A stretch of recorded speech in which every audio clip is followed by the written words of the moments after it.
Hi, Jake Recaps here. Today I'm going to explain a movie called Acts of Violence. As teenagers, Roman and Mia run away from the bullies to home.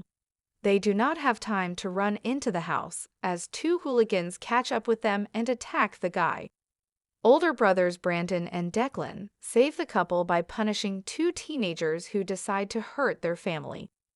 15 years later, Declan, who has returned from the war, is undergoing rehabilitation with a psychologist. Realizing that he cannot help him in any way, since he considers him a limited soldier, the guy leaves specialist. In the evening, Detective James Avery meets with his partner, Brooke. They are about to raid a nearby stash and wait for support, but there won't be any as the rest of the cops are leaving for the center due to the gunfight that took place there. Realizing that there will be no help, James turns to two experienced policemen who have passed through hot spots for help. Four of them, a group of police officers, enter the brothel, eliminating several criminals. During the skirmish, one of the guards of the law was wounded, and the girl who was kept here fell asleep forever. Noticing that one of the criminals is running away, James pursues him and catches up on the roof. As a result of the fight, he throws the criminal off the roof, wishing him a happy flight. Roman grew up and works as a paramedic in the ambulance service. Mia, with whom he has been together since childhood, will soon become his wife. Deciding to take a little break from their problems at work, the pair meet Brandon and his wife Jessa. Meanwhile, the detective, who continues to investigate and chase criminals, calls the mother of the deceased girl to tell the tragic news. Max Livingstone, Cleveland's violent crime boss, meets with his henchmen Vince and Frank. He is disappointed that one of the points was exposed by the police and asks to find a new product, adding to the list of girls. He also reports that soon the cargo and prohibited substances will be transported to Los Angeles, so he does not need the hype around his name. In the evening, two younger brothers with their wife and fiancé are discussing the upcoming wedding. Brandon realizes that family life is complicated and gives Roman a check for a solid amount to make his life easier. Soon Declan also returns home, who quarrels with Mia because the girl is trying to teach him about life. The war veteran does not intend to listen to moralizing from a girl who knows nothing in life and relationships. Realizing that the wedding is very soon, Mia and Roman decide to throw a party in honor of the outgoing bachelor life. Roman, along with Brandon, goes to the nearest strip club, where his brother has prepared a special surprise for him. Feeling guilty and realizing that he said too much, Declan texts Mia apologizing. Meanwhile, a girl meets her friend at a nightclub and has a loud bachelorette party. Vince and Frank are also resting here, having noticed a beautiful girl. They decide to get acquainted with her, but Mia rudely refuses two insistent men and punches one of them in the face. Haley asks not to do this, as she works at the club and knows very well that these two are human traffickers. Deciding to get some fresh air after an unpleasant situation, Mia goes outside and calls her fiancé. Roman is busy and cannot answer the phone as he is having fun with three girls. As Mia leaves her fiancé with an audio message, Vince and Frank kidnap her by forcing her into a van. The girl tries to resist and opens the door, but criminal turns out to be stronger and injects her with a banned substance in order to suppress the rebellion of the rebellious beauty.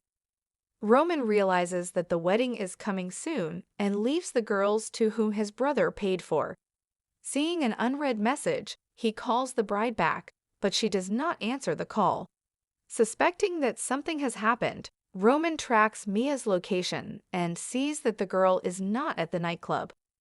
Relying only on the brothers, Roman asks Brandon and Declan to help him. After tracking the cell phone, they arrive at the scene and see a van parked outside an old house.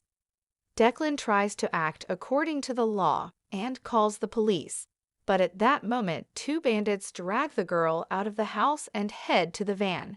Fearing for the bride, Roman gets out of the car and heads towards them. brothers help to deal with two bandits, but it turns out that this is another girl. Declan goes to the house and neutralizes another criminal, after which he finds two girls tied to a pipe. After freeing them, he takes one of the girls outside. Just at that moment, the police arrive at the house and arrest the three brothers. At the police station, Declan talks to James and realizes that the detective is unable to find the girl. Relying only on themselves, the brothers return home and discuss a plan of action.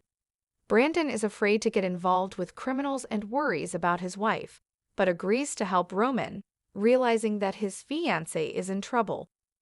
Meanwhile, Mia comes to her senses and realizes that she has ended up in a den of bandits. Girl screams and calls for help, but no one hears her. James arrives at the morgue to learn more about the results of the analysis. A dangerous banned substance, which is a dangerous analog of a white powder, was found in the girl's blood. He also notices a mark on the girl's hand and asks for a scalpel, as he feels something strange there. After making a small incision, the detective finds a tracker and realizes that the traffickers are implanting trackers in the girls' bodies to track their location. Here, he learns that illegal substances were most often found in areas controlled by Max. The detective knows firsthand the name of this criminal because he has been following him for 2 years, but so far without success. Three brothers try to find Mia and first of all go to her friend. Haley's face is bruised because the traffickers weren't kind to her. She talks about a quarrel at the club and what kind of people they are. Previously, Vince and his assistant Frank only hunted homeless girls and orphans that no one would look for. Not so long ago, they picked up one of these, giving her a lot of money and expensive clothes. Girl felt the taste of a rich life, but did not know how it would end for her. Using the gullibility of a young beauty, Vince planted her on a wealthy client. A little later, Girl tried to escape, but Max decided to teach her a lesson in front of other slaves. To do this, he doused the beauty with ignition fluid and set it on fire. Soon she was extinguished and taken to the hospital with burns, and a couple of days later, they found the lifeless body of a girl by the river. Meanwhile, Vince and Frank arrive at the white powder warehouse. Hearing the girl scream, they decide to visit her. Mia knows how to stand up for herself, so she beats one of the criminals between the legs. Vince tries to tame the girl and take advantage of her, but Mia bites him. Leaving the criminals in the room, she runs away to call for help, but in the doorway Girl is stopped by Max, who came to control the work of the wards. Upon learning that they have stolen a girl from a nightclub, the boss becomes very angry and orders Driver to take the lives of both. A minute later, he changes his mind and lets Mia do it. The girl is frightened and cannot decide on this, so Max helps her and shoots Frank twice, sending him to the next world. He also gives a final warning to Vince and reminds them that they will soon transport all the captives to Los Angeles. After getting Mia back, Vince returns the girl to the room and reties her hands. Three brothers are preparing for a war with bandits. Roman was not in the war and did not serve, unlike his older brothers, so Declan conducts a short course for a young fighter for him, teaching him how to shoot and use weapons. In the evening, they go to work and block the road of Vince's car. After getting rid of his assistants, the brothers kidnap the criminal. Meanwhile, the detective meets with his superior and hands over materials that allow Max to be arrested. The chief promises to talk to the higher management and asks James to show his marksmanship skills. Max learns from the driver that 3 unknown people attacked Vince and asks to strengthen the security by hiring experienced shooters and former military men. Waking up, Mia decides to keep fighting. Noticing a sharp metal piece on the edge of the bed, she frees her hands and breaks off a piece of rebar to dig through the window. At the same time, Declan and his brothers decide to interrogate Vince about where he is hiding Mia. The criminal is not accommodating, and even Roman's aggression does not help fix this. Declan changes Vince's mind when he finds out he's wearing explosives. Seeing the countdown timer, the criminal tells about everything and asks not to deprive him of his life. Declan stops the timer a second before the explosion, as they still need Vince. The next morning, the three brothers arrive at the white powder manufacturing warehouse and storm it while taking cover behind Vince. After sending several bandits to the next world, they go down to the basement and find a room in which they contain Mia. Noticing the open window, Roman realizes that his fiancée managed to escape. Meanwhile, armed criminals surround the brothers and shoot at them. Using Vince as a human shield, Declan disposes of him and covers for Roman and Brandon. As soon as the younger brothers get out, he leaves the explosives with a reverse timer and also manages to escape a second before the explosion. At the same time, Mia reaches the train station and notices a car passing by. Having stopped the good-natured old man, she asks him for help. As soon as the car enters the road, a huge black SUV crashes into them, driven by Max's driver, Richard. Thanks to the tracker in Mia's hand, he easily tracked the girl, as a result of which she was again captured by the bandits. Detective James calls the chief and learns that Max is cooperating with the police and the FBI. He is ready to hand over several large bandits, so it is forbidden to arrest him. James becomes disillusioned with justice in the system, as it shields the real bastards. Also, the detective learns from his partner that the three brothers have again crossed the line of the law and they need to be arrested. It is better for them to do it themselves, because they know that the brothers are doing the right thing and do not deserve punishment, which means that it will be possible to alleviate their fate and reduce the term. Wounded during a shootout, Brandon calls his wife and leaves an audio message saying that he will be home soon. Upon their return, the brothers see that the house is a mess, and the criminals took the life of the unfortunate Jessa, leaving her in the middle of the room with a bullet in her head. In the evening, the police arrive at the scene and take away the body of Brandon's wife.